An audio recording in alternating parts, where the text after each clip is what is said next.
Friends, मैं हूँ A to Z mathematics. Friends, मैं आज से आपको फ्रेंड्स क्लास 10th की मैथ पढ़ाऊँगा NCERT की। तो फ्रेंड्स, वीडियो को सब्सक्राइब कर दें, वीडियो पसंद आए तो लाइक कर दें। ओके फ्रेंड्स, अपने दोस्तों के साथ शेयर करें। तो फ्रेंड्स, चैप्टर 1 वास्तविक संख्या आज फ्रेंड्स स्टार्ट करते हैं। तो सबसे पहला फ्रेंड्स हम जान लेते हैं आखिर संख्याएँ क्या होती है। सबसे पहली टॉपिक है संख्याएँ। इसको फ्रेंड्स कहते हैं नंबर्स।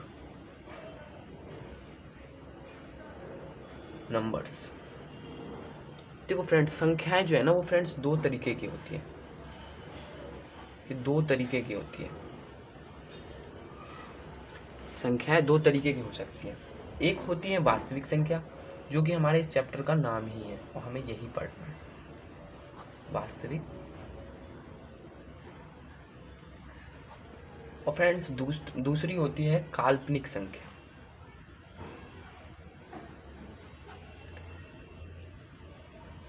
जो कि फ्रेंड्स हमें 11th में पढ़नी है।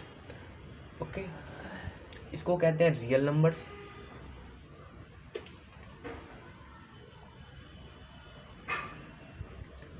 इसको कहते हैं इमेजिनरी नंबर्स।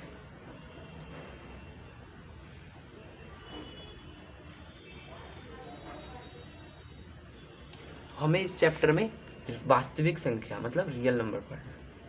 तो अब वास्तविक संख्या के बारे में हम इस चैप्टर में पढ़ेंगे। तो वास्तविक संख्या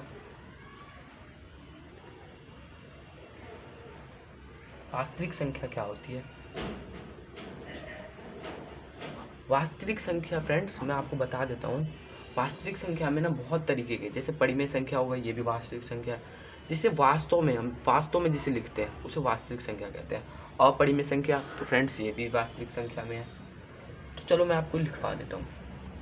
सबसे फर्स्ट होती है परिमेय संख्या।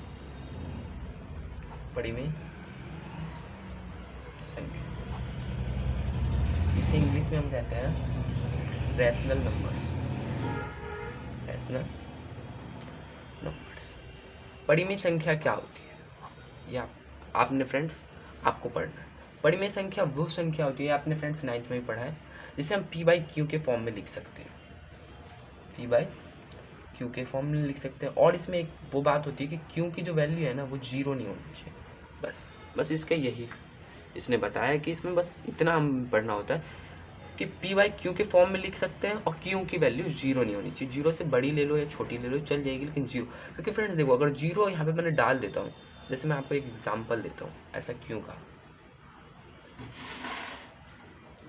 एग्जांपल, जैसे मैंने ले लिया 2/0। तो किसी के भी अगर डिवाइड में अगर 0 होता है, भाग में 0 होता है, तो क्या हो जाता है? तो वो 0 हो जाता है। तो ये परिमेय संख्या नहीं ना रह पाएगी फ्रेंड्स, क्योंकि हमें P/Q के फॉर्म में चाहिए। ओके, तो इसका एक एग्जांपल तो ये गलत हो जाएगा। इसका जो सटीक एग्जांपल होगा, जैसे मैं आज आपको एक बताता हूँ, जैसे 3/2 हो गया, ये एक परिमेय संख्या है। -2/5 हो गया, ये एक परिमेय संख्या है। ओके फ्रेंड्स, तो ये सब हमारी क्या है? परिमेय संख्या है। ये सब हमारी परिमेय संख्या। उसका दूसरी आती है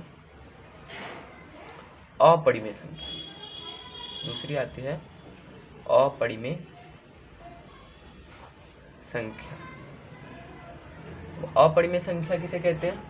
जिसे हम P/Q के फॉर्म में नहीं लिख सकते। बस इतना ही इसमें याद करना है, जिसे हम P/Q के फॉर्म में नहीं लिख सकते, बस इसको हम अपरिमेय संख्या कहते हैं।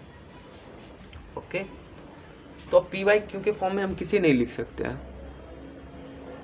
जैसे एक एग्जांपल मैं आपको बता देता हूँ, √2 को हम नहीं लिख सकते, √3, √5 और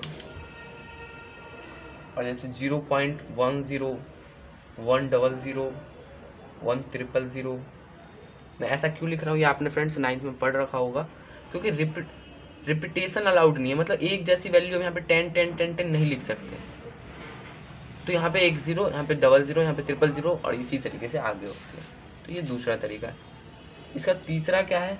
ये सब वास्तविक संख्या में तीसरा होता है जैसे प्राकृत संख्या।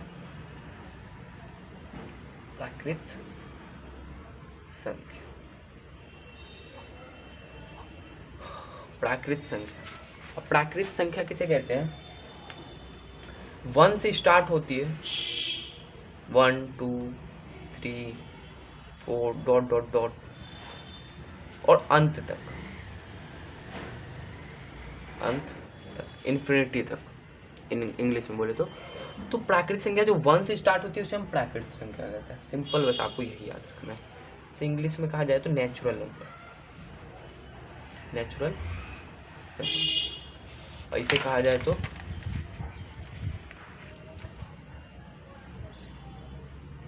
Irrational number. ओके, फिर इसका चौथा तरीका है, चौथा टाइप है पूर्ण संख्या। पूर्ण संख्या, पूर्ण संख्या कौन सी संख्या होती है? जो 0 से स्टार्ट होती है। सेम यही होती है, बस इसमें 0 लगा दो, dot dot dot dot dot अंत तक, अंत तक, इन्फिनिटी तक, इन्फिनिटी तक जाती है, उसी को कहते हैं हम पूर्ण संख्या। उसका लास्ट जो इसका तरीका होता है, जो संख्या होती है वो होती है वास्तविक संख्या के अंदर, वो होती है पूर्णांक। पूर्णांक, पूर्ण संख्या को इंग्लिश में कहते हैं वोल नंबर। पूर्णांक मतलब इंटीजर, इसे इंटीजर कहते हैं।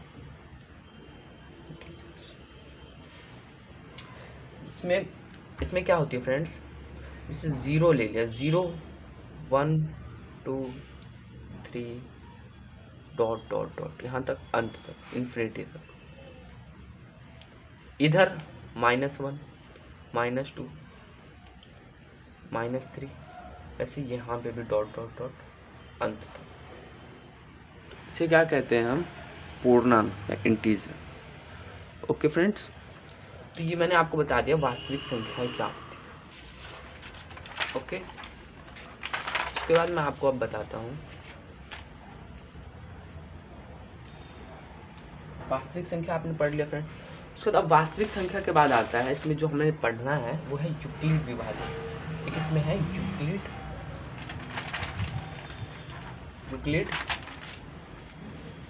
विभाजन, यूक्लिड विभाजन प्रेमिक साइंटिस्ट था जिसने हमें बताया, एक यूक्लिड विभाजन प्रेमिका दिया। इसने हमें क्या बताया फ्रेंड्स कि अगर हम मान लेते हैं, अगर कोई भी संख्या, अगर दो संख्याओं के बीच हमें HCF कैसे निकाले और इनके बीच का रिलेशन, भागफल, शेषफल, ये कैसे निकाले, और इनके बीच का रिलेशन बताया इसने कि कैसे निकाला जाता है। ओके, तो फ्रेंड्स यूक्लिड विभाजन संख्या, इसने क्या कहा कि हमें मान लीजिए, इसने बताया, मान लीजिए A और B जो है हमारे पास दो संख्याएं, हमने मान लिया A और B जो है वो क्या है, हमारे पास दो संख्या। ओके फ्रेंड्स, तो A और B दो संख्याएं, तो यहाँ पे A और B क्या है? A जो है ना फ्रेंड्स वो हमेशा B से बड़ा होगा। A संख्या हमें उसी को मानना है जो B से बड़ा होगा। हमारे पास दो संख्याएं दे रखी होगी, उसके बीच में हमें HCF निकालना होगा, LCM निकालना होगा, ये सब करना होगा। तो हमारे पास A हमेशा हमें उसी को मानना है जो B से बड़ा होगा, जो सबसे बड़ी वैल्यू होगी उसे A मान लेना। तो A क्या हो जाता है यहाँ पे? भाज्य। हम A को कहते हैं भाज्य और B को कहते हैं भाजक। A को कहते हैं, जैसे इंग्लिश में बोले तो डिवाइड। ओके, और भाजक को कहते हैं डिवीजर। तो जो बड़ा होगा हम उसे डिवाइड मान लेंगे, मतलब भाज्य मान लेंगे, और जो छोटा होगा उसे हम भाजक मानेंगे। इसने सबसे पहले कहा दो संख्याएं मान लेनी है। इसका स्टेप 1 क्या है? इसने स्टेप 1 बताया, चरण 1 कह लो या स्टेप 1। इसने कहा कि कोई भी संख्या होगी ना उसे हमें ऐसे लिखना होगा, A बराबर BQ प्लस R के फॉर्म में। अब हमें A और B तो पता है, लेकिन यहाँ पे Q और R क्या है? तो यहाँ पे Q जो है ना फ्रेंड्स वो है शेष। जो हमारे पास डिवाइड करने का जो शेष आता है ना, भाग करने का जो शेष बचता है उसी को कहते हैं हम Q। ओके, उसको तो हम कहेंगे क्यू, मतलब शेषफल। और जितना से हमने डिवाइड किया फ्रेंड्स, सॉरी, क्यू का मतलब शेषफल नहीं होता है, क्यू का मतलब होता है भागफल। जो हमारे पास भागफल आएगा, जिससे हमने भाग किया, उसको जो है क्यू बोलते हैं, क्वोटिएंट। और यहाँ पे आर क्या है, तो आर है यहाँ पे फ्रेंड्स शेषफल, रिमाइंडर। ओके फ्रेंड्स, तो ये सबसे पहला इसने यही स्टेप दिया, सबसे पहला चरण इसने यही कहा। फिर दूसरे में क्या कहा इसने, सबसे पहले हमें इस फॉर्म में लिखना है इसे। दूसरे में कहा कि आर की वैल्यू हमें जब तक जीरो नहीं हो जाती, जब तक इसे सॉल्व करना, मतलब शेषफल जब तक जीरो नहीं हो जाता, रिमाइंडर जब तक जीरो नहीं हो जाता, जब तक हमें उसे सॉल्व करना है। ओके, ए बराबर बी क्यू प्लस आर के फॉर्म में लिखना है। मैं आपको एक एग्जाम्पल से आपको फ्रेंड्स समझा दूंगा, आपको तब समझ में आ जाएगा। उसका जब ये आर बराबर जीरो हो जाएगा ना, तब हमें क्या करना है, तब स्टेप थर्ड क्या करना है, भाजक जो हमारे पास आएगा ना, भाजक मतलब बी, भाजक बोले तो बी जो आएगा वो हमारा क्या होगा, वही HCF होगा, वो HCF। इसको लिखने का क्या तरीका इसने बताया कि HCF A, B, जो हमारे पास जो संख्याएं हैं, बराबर होगा HCF B, R के। और आपको पता है ये सब क्या है, तो इस तरीके से इसको हम लिखते हैं। अब चलो मैं आपको फ्रेंड्स एक एग्जाम्पल के साथ समझा देता हूँ। एग्जाम्पल से पहले मैं आपको इसको एक तरीके से बताता हूँ कि आखिर क्या है। जैसे कि मान लो यहाँ पे मैंने लिया एग्जाम्पल लिया, मैं मान लेता हूँ कि जैसे मैंने फ्रेंड्स एक क्वेश्चन एक ले लिया एग्जाम्पल, तो आपको फ्रेंड्स क्वेश्चन में समझ में आ जाएगा 5,78। अब यहाँ पे जो बड़ा है, जैसे 78 बड़ा है तो हम जानते हैं ये भाज्य है, तो भाज्य को हमेशा हम अंदर लिखते हैं। 5 छोटा है मतलब ये बाहर, तो जो ये होता है ये हमें पता चल गया, ये क्या होता है, ये हमारा भाज्य होता है, मतलब डिवाइडेड। और जो ये होता है ये क्या होता है, हमारा भाजक होता है, मतलब डिवाइजर। उसके बाद अब जैसे हम इसका निकालते हैं, मैं आज आपको बताता हूँ। जैसे कि 5 1 जा 5, 5 एकम 5, अब बच गया यहाँ पे 2, ऐसे हमने माइनस किया तो यहाँ पे 2 बच गया, ये 8 पे नीचे आ गया, तो 5 बढ़ तो हमें चला जाएगा, 25 हो जाता है, फिर ये आ गया 3, तो अब यहाँ पे 3 बच गया, ऐसे खत्म। अभी जो 3 जो बचा ये हमारे पास एक तरह से शेषफल है, तो ये हो गया शेषफल। और जिससे हमने भाग किया ये क्या है, जो हमारे पास आया भागफल, इसको हम कहते हैं भागफल। ये जो हमारे पास जिससे हमने इसे कितने बर्तवा में गया ये, तो उसे कहते हैं भागफल। तो आपको ये मेरे ख्याल से फ्रेंड्स आपको समझ में आ गया। अब हम क्वेश्चन करेंगे तो आपको बिल्कुल अच्छे से समझ में आ जाएगा। इसमें एक रिलेशन इसने बताया फ्रेंड्स, जो याद करना है, बहुत इंपॉर्टेंट है। भाज्य बराबर होता है भाजक इनटू भागफल प्लस शेषफल। एक रिलेशन है, इसे याद करना फ्रेंड्स। इस पे क्वेश्चंस भी आते हैं पेपर में। भाज्य बराबर होता है भागफल प्लस शेषफल। इंग्लिश में कहूँ तो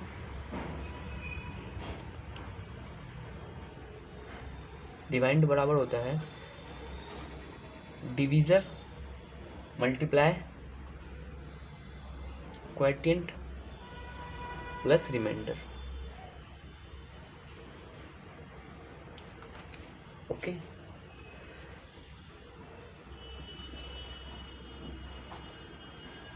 ये हम जान गए, ये ए होता है, मैंने आपको वहीं पे बताया। भाज्य होता है मतलब ए होता है। और ये क्या होता है, भाजक होता है, मतलब b होता है। मैं ऐसे लिख सकता हूँ ना, ये क्या होता है, ये भागफल होता है, मतलब ये q होता है। और उसके बाद जो हमारे पास जो शेषफल बचता है r हो जाता है।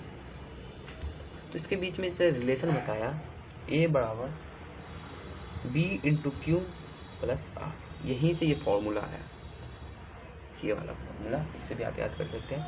a बराबर B Q plus r, b मतलब भाजक, q मतलब भागफल, r मतलब शेषफल, तो यहीं से ये फॉर्मूला मिला। लेकिन इसने एक और बात कही, इसने कहा जो r जो होगा ना,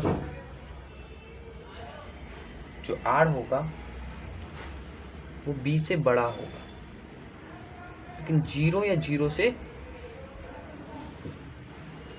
b से छोटा होगा। r जो होगा वो b से तो छोटा होगा, लेकिन 0 या 0 से बड़ा होगा। ओके फ्रेंड्स, तो इसी यहीं आपका फ्रेंड्स बेसिक का वीडियो ख़त्म होता है। वीडियो पसंद आया तो फ्रेंड्स सब्सक्राइब करें, लाइक करें, दोस्तों के साथ शेयर करें। आई होप फ्रेंड्स आपको ये समझ में आ गया हो। फ्रेंड्स जो भी समझ में ना आया फ्रेंड्स उसे कमेंट में ज़रूर पूछें।